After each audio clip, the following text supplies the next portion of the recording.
Good morning. Welcome to Power Pantaloons Podcast. My name is Tanya, your holistic wellness cancer guide. Today we have Marisa B with us.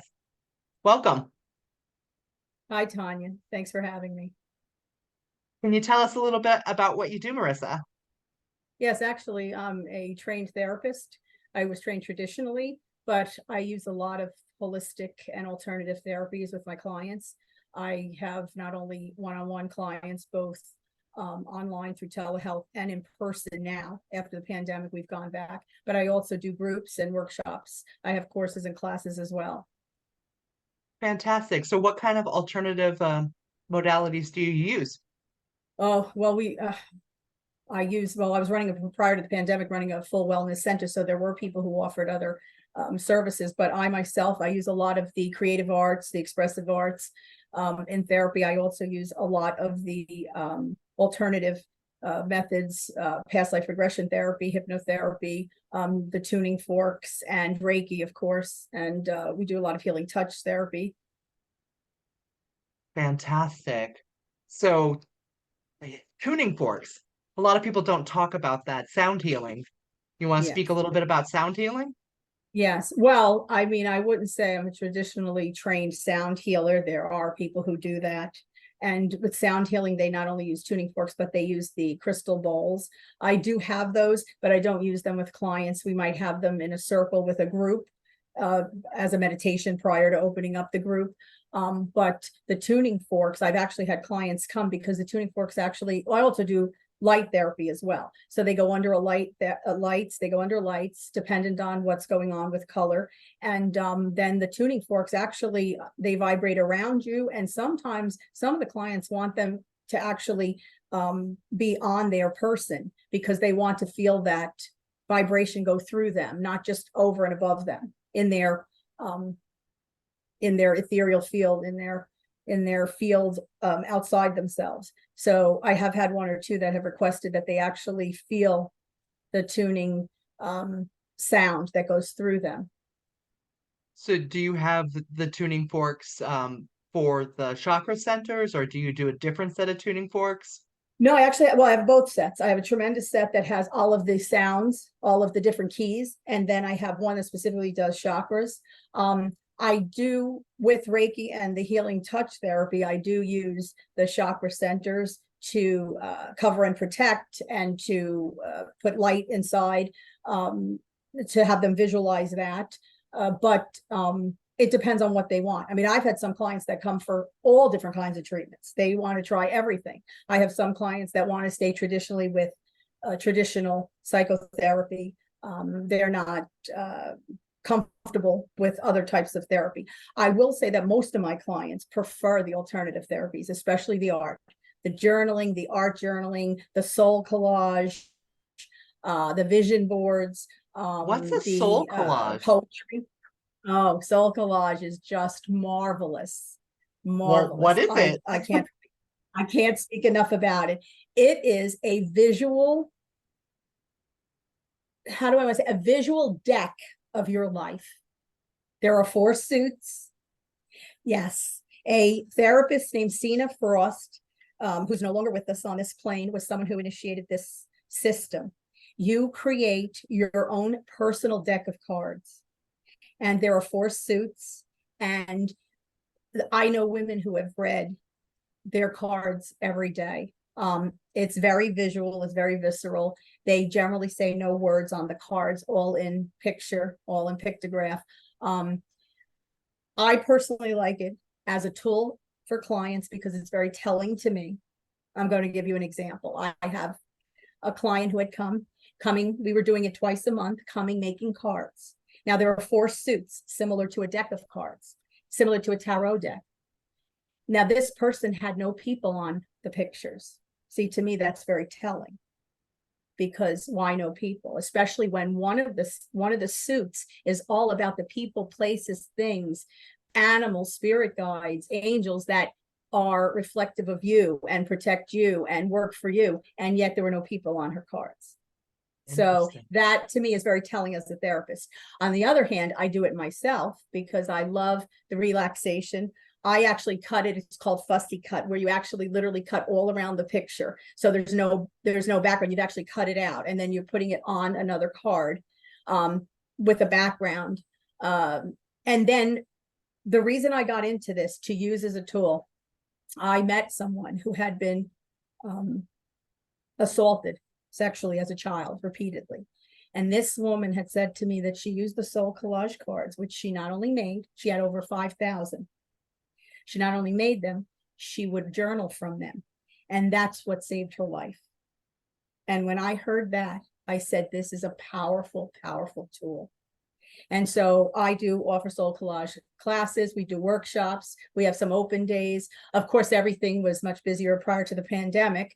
Some people like to do it online. We were doing that while we were on lockdown. I'm in New York, and of course, we suffered severely during the lockdown. And so as far as what I mean was that it was stringent. Really, no one went anywhere. Everyone stayed put indoors. And so I used the telehealth and the Zoom classes for that. But of course, it's always tactile when you're in group with one another, and you can chat, and somebody writes down what you say. It's almost like an automatic speaking, and someone else is writing down the scribe. So that's really what soul collage is, but that's one technique. But I will say again that most of the clients that I have, they do prefer, they say that they've gone to talk therapy, they've done traditional therapy, and they like the alternative therapies. It gives them another avenue. It gives them a deeper healing. It's tools that they can take with them to their home and use every day. I mean, a vision board, look at a vision board, you bring it home, you put it up. You could have a vision board about everything. I love vision boards. They help with your mindset and give you clarity on your path. And you need a North Star. Yeah. I mean, we actually had a course prior to the pandemic, and people were coming religiously. They were doing vision journals, where they were entire journals on subjects of their own design, subjects that were important to them. And that some would just bring all their supplies with them back and forth. Some would leave them on the shelf in their little cubby hole. And to them, they enjoyed. I mean, I even do it myself. I sit there and do it myself because I'm chatting with them. I'm working on my own things. I mean, as a therapist, well, as a traditionally trained therapist, you have to go through therapy yourself. Otherwise, they wouldn't give you the degree, the licensing. So you have to always work on yourself. And then, of course, you're always taking courses here and there because you have to. You have to provide keep your credentials. Yes, you have to provide proof that that you're continuing your education. So I work on myself as well all the time. I think it's important to do that. I think it's always important for us to work on ourselves. I mean, and no one's perfect. There are days I'm angry, I'm tired, I'm exhausted, I'm hot, I'm overheated. So you want to know how to react to those things. You want to have the proper tools. Absolutely. I believe that when you stop learning and growing, that's when you transition. That's true. That's true. Yeah. I mean, every day you learn something new, literally every day. And I've taught my daughter that actually, that every day you can learn something new, and you should be open to that. Absolutely. Absolutely. There is so much going on this planet, and it can be a little overwhelming. So having support is crucial. Like we talk about a lot on this show, mindset, building support networks that are in alignment with where you want to go and how you want to heal, and alternative wellness modalities. So I really love that you explained a brand new one to me. I've never heard of it. The Soul Collection. I think that's amazing. We're gonna have a talk offline about that where I can find out more about. I mean, there's some people, they pull 3 cards every day for themselves. They take, they have their box of cards, they pull them every day. They see what intuitive information they can get from it. And it's and you don't read the cards. They're it's your personal visual representation of your life. And you don't read for anybody else. But for example, if you had a class and someone comes, they have no cards, they can actually use someone else's card, and they read and interpret what is in there for them, because it's their interpretation. Sorry about the cat. As life would go, don't apologize. She's chasing her tail now. Yes. she's chasing her tail. But I will tell you that I myself like the arts. I mean, in my home we don't like to listen to the news. And I had to go somewhere yesterday, Friday, and there was news on, which was a shocker to me. I heard about this young man who went to the wrong home to pick up his siblings and was shot in the head. And this so devastated me yesterday, devastated me, that we're living on a planet with the hatred, the hostility, the fear of one another. I had to come home. I had to decompress. I couldn't believe what I was hearing. And for a person who doesn't watch those things, and then this hit me like a ton of bricks in the middle of the afternoon, because I wasn't in charge of turning this off. This was on in the location I was at. I had no choice. Oh my gosh, I was devastated. I said, if I didn't have the proper tools, I would have just really gone home and gone to bed. I couldn't believe what I was hearing. I was so devastated and so distraught that I myself had to do a little journaling and art last night because I just was so upset. And I think that, like you said, everybody needs to decompress, to meditate, to be in the moment. And I think that that's what I find that the alternative tools give people. They not only come and they utilize the tools when they're with me, but they also go out into the world and they bring that tool bag or that armor with them, that they can go into the tool bag and pick out what they need to work on when they need it. Yes, right, you hit the nail on the head right there. Having a toolkit that you can use whenever you need it, and developing all different kinds of ways to help yourself is critical. It's absolutely critical, and I appreciate that you're talking about a different set of tools, and I love that I'm having a hard time here articulating the toolkit items that you're talking about are new to a lot of people, and the arts, absolutely, absolutely. Color, we've talked about color several times and about how important it is, and color does interact with you. Not just like what you surround yourself with does interact with your energy and can manipulate your energetic fields. Like everybody, like when you're in a red room, it could be passion, but it could also, it could also fighting and anger can be more prevalent. When you're in a blue room, it's more calming and more healing. When you're in a yellow room, it just makes you happy. It brightens Happy. it, Right, it right. brightens you up. So you think about that when you pattern your environment, like your home or where you work. You want things that will help you feel the way that you need to feel in order to be in that environment. I And you prefer should, to, right? You should. yes, You absolutely. should. I You prefer to should, have, for your own self-image, self-worth, self-importance, for your own mindfulness. Yeah, you should. Whatever evokes those emotions for you that make you feel happy and satisfied and abundant, right? I mean, that you should, because you're absolutely true that the color means everything around you and around your environment. right now, if you look at hospitals, they're built to keep you calm and relaxed. Not all of them, but a lot of them have blue, like Right. pastel colors, more muted colors to keep you Mhm. more relaxed and more calm. Mhm. And some restaurants you go into, you can see all of the Yes. just pay attention to it the next time you go into a room that has a vibrant color or a different color than you're used to. Just sit in the moment and feel Mhm. how it feels for you, because it will shift your energy. And when you can be more in tune with that, Mhm. that could be part of your toolkit as well. Right? Paint your office Oh yeah. yellow or orange so that you're more productive and happy. Paint your bedroom blues so that you're calmer and that you can sleep easier. They say red is pretty good for the kitchen because it brings out your passions. But Yes. I wouldn't Yes. want to sit in a red room all the time, right? No. Because it amps you up. sometimes in a positive manner and sometimes in a negative manner. So yeah, the color of your car, what you drive Oh, sure. in, what your vehicle, all of it affects your energetic field. Absolutely. Well, we know psychologically, red cars are pulled over more often than any other color. Why is that? White, Because of that type of color. That type white, of color. white is pulled over a lot too. Yeah, white, really? Yeah. Yes, See, red, I know is the, yeah, I was I was surprised. super surprised. Me too. That white's pulled over a lot. That's really odd, isn't it? I wonder why.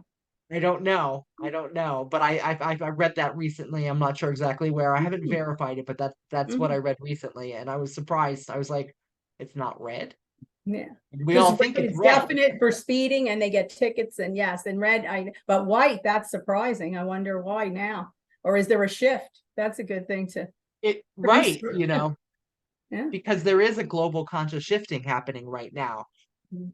We're seeing things differently as a society, and I think it's beautiful. There's more boundaries being set. There's more confrontation to create more open-mindedness. I mean, there's a lot going on. There's a lot of anger. There's a lot of hatred. There's a Well, lot of muck. But in there is, order it's for us terrible. to, yeah, in order for us to heal as a nation, we really need to go through this and actively work with each other and find out how we're all feeling. And I think that we're going to go back to the news, right? Like, I also don't, we don't watch news in this house either. The news organizations are owned by 8 dudes, and they're absolutely Mhm. creating the narrative. People pay more attention to sensationalized stuff, so that's all they're putting out there, and they're painting a picture that they want us to see. We're not getting. I mean, I remember 30 years ago, and Dan Rather, and the reporting was unbiased and neutral. That's not how it is anymore. Mm. So, No. And so it's you funny have that to. you say that. Funny that you eh, mentioned that about news because I have started a program where I'm interviewing people that are in the health and wellness field, in the alternative arts and therapies, using creative arts, expressive arts, people that have gone through healing journeys and have used different methods of healing, people that have been healed and now they want to heal, artists that provide their work for the world to heal. Because I think that, as you said, what's out there can be horrific, and it can be frightening. It can be very depressing for people. So Yeah, I had wanted to provide at least a space where, like, well, you are, I mean, with your Power Pantaloons, I mean, you have this wonderful program and it's a forum for people to speak about what's going on, speak yes, truthfully, right? And yes, so the same with me, I wanted to absolutely have these people on that are all of a like mind, that are trying to push humanity forward, yeah, so that we all become enlightened and that there won't be fear of your neighbor, hatred for yeah. the person who drives next to you. It's just horrible, absolutely horrible. When we look at it, our time on the planet is so short. And It really why is. would anyone want to live like that? Hatred, hostility, anger, um, frustration, scarcity. It's terrible. It's a terrible situation. We need to really rise above it all. And Yes, that's my hope, that that's what happens with humanity, that we can rise above it, we can all thrive, because there's no reason we shouldn't be thriving. right, right. Human rights are global. Like we should all have the same human rights. And I feel like some individuals feel that basic human rights are like pie and there's only a certain number of pieces, and that if somebody else gets it, it diminishes their human rights, which I think, like, what? Like, what? That doesn't make any sense. Um, so it's more along the lines of they don't want other people to have human rights because they're afraid that they will be treated the way they have treated others. And I Mhm. think that, is very telling Yes, on on the culture, yes. and it's created, and it's enforced, and it's learned behavior. Mhm. So we Oh, don't have to absolutely. we don't have to learn this Absolutely. toxic, crappy behavior. We Just like can, scarcity. Why would there be scarcity? Who says there's scarcity? First of all, abundance is different for everyone. So, yes, I mean, we can all be abundant in and of ourselves without taking from someone else. But that whole concept of scarcity, because it's fear mongering. It's, I'm going to hate you because you have what I need or you have what I want and I can't get it. With the reality, that's not true. It's a terrible way to be. I'm hoping that we all, as a society, can thrive, and that you can spread more like-mindedness on the planet, because we should all be living in peace. yes, Peace in diversity, because everybody's different and everyone has a right to live the way they want to. And yes, we should allow that, and we should encourage that. absolutely, absolutely. We as humans are built for community. We are Mhm. built to help each other, and it's devastating to see just where we're at Mhm. Mhm. societally. It boggles my mind. Like there is no in a lot of ways there's no community, there's no communication. So it's important that we do this work and what you're Mhm. doing. Tell me the name of your podcast again, your It's show. called Radiant Living, Inspiring Humanity to Thrive, and it's a YouTube channel exactly with that name. And Yeah, I have to say that I also have people that come on alternative religions, animism, spiritual paths, and I really love their concept. A lot of them believe as long as it harms none, you do what you will. And I believe that that's how it should be, that should be the first thing. We harm none and we live in abundance in our way of abundance. And I think that that's such a lovely way to think absolutely. and to treat one Absolutely. another. Absolutely. You know, I don't want to open the bag on Christianity and how they're behaving completely the opposite of the way that Jesus behaved. And it does, like, I look at Jesus's teachings and I'm like that all of this is beautiful. And then I interact with some people Mhm. and I'm like, I'm confused by how you're behaving. Um, I don't want to go all the Theoretically, way down no, we that, don't but go on like, that, but they just think that just read the words, because the words are really there. That's the whole thing. You have to read the yeah, words. Read all those ancient books, and not the ones that have been hidden. You read it all, and you'll see exactly what's there. And that's really how we have to treat each other. We really have to treat each other that way. with And kindness and compassion. yes, absolutely. And I do, as you said, we don't want to open up different topics, but history does and can repeat itself. We need to find examples in history, because usually in times of um, fear, people lash out. So that is a historic behavior. That's why a lot of people come to do their types of alternative therapy. They want to come and be calm, be in the moment, relax, Yeah, work on themselves, work on their way of communicating with those that they love and other people on the planet, because it is frustrating to a lot of people. yeah. I mean, the last few years have been exceedingly trying. Mhm. There was a lot of isolation for many people. If you lived alone and then you were isolating because of the pandemic, you know, without touch, without communication, with that, like that's difficult. And some people had to do that the entire 3 years, because of medical reasons or Mhm. personal beliefs or whatever. And while the pandemic itself is over, the repercussions Mhm. of the environment, the container that it caused are going to be with our society for a long time if we don't handle it Yes. properly. And I Mhm. don't know that we are handling it Oh, properly. here comes Yes, your cat now. Here here comes your comes cat my now. cat now. Yep. But it's so true. It is true. And that's why when I had the telehealth, I mean, because during the lockdown, people couldn't go anywhere, but especially those that lived alone, they were fearful. You're only hearing what's on the news. You're only hearing what's being told to you. You can't see anybody. So for them, the telehealth system was their lifeline to have regular interaction, to calm their fears, to have conversations. So it was, all of my clients were on that at the time.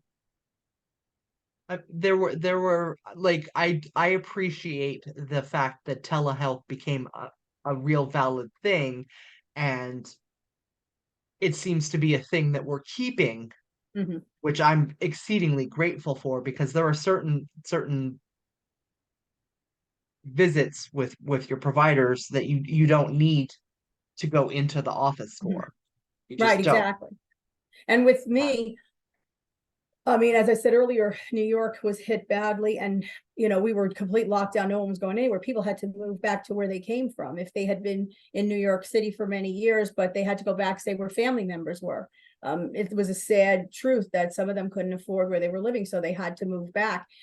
But they didn't want to lose that interaction that they had with the therapy that they were going through. So I still actually have those people, because yeah, wherever they've gone, they don't want to lose touch. And so I still hear them and speak with them on a regular basis. And of course, for them, telehealth is really a lifeline to them, for them to deal with absolutely. me here in New York.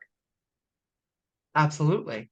Absolutely. A lot of people are grateful for the telehealth. I think it was a beautiful solution Mhm. for a trying time, and I'm grateful that it seems to be a thing that is going to stay around.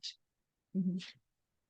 Yeah, the same as like with this now. I mean, we're having a conversation over the internet, and my show as well. I'm speaking to people really from all over the world that are in, and that's what I really wanted to do: bring all these healers and people who've been healed, or in the process of healing, from all over the world, just to show everybody that we're all going through this. We're all looking for the proper tools. We're all looking to connect. Because without the internet, without any of these types of systems, I wouldn't be able to talk to people from all over the world. How would I do that? I couldn't jet set all over to meet them, and they certainly couldn't come to meet me. So it was prohibited before, and now this really opens up the world to us. It provides community Mm-hmm. where before there wasn't a way to have the kind of community that worked for you. Yes. Absolutely. I understand exactly what you're talking about. Kitten, stop. He's like, you will pet me now. I'm gonna rub all over the thing. They're so I'm gonna funny. turn off your computer. They're so funny. My daughter's cat never comes around, never leaves that room, and is running up and down the staircase because she's just too interested to see what's happening. Yeah, So she's going in and out of the scene, but that's life, as we said, right? I mean, you just have to roll with it. absolutely. Absolutely. This conversation has been absolutely amazing. Oh, thank you. It's always wonderful speaking with you, Tanya. Really It's wonderful. fantastic talking to you too, Marissa. Tell everybody again exactly how they can get in touch with you. Well, the program is called Radiant Living, Inspiring Humanity to Thrive. That's the actual name. You just put that in on YouTube and you can find it. And also, my website is the letter U and the word recreate, all lowercase.com. That's the website. It'll tell you everything that I do, the services that I offer, phone number where I can be reached. And I do telehealth. I do in person. Hopefully soon we're going to try to build the wellness center again, so that I'll be able to do more of the classes and courses. A lot of people, especially with the arts, have wanted to come back. So they asked me, when are you having vision board? You can't do it in this space or that space. So they're looking, or they want to know soul collage. When can we get back to that? So hopefully by the end of the year, there will be at least a space on my property that we can do that work. That would be fantastic. I'll make sure to put all your Mhm. information in the show notes so people can find you. Oh, I thank you. Marissa, it's been a pleasure talking to you. I want to thank you for coming on to the show. Oh, you're quite welcome. It's been wonderful speaking with you, Tanya. Again, thank you so much. Bye, everybody.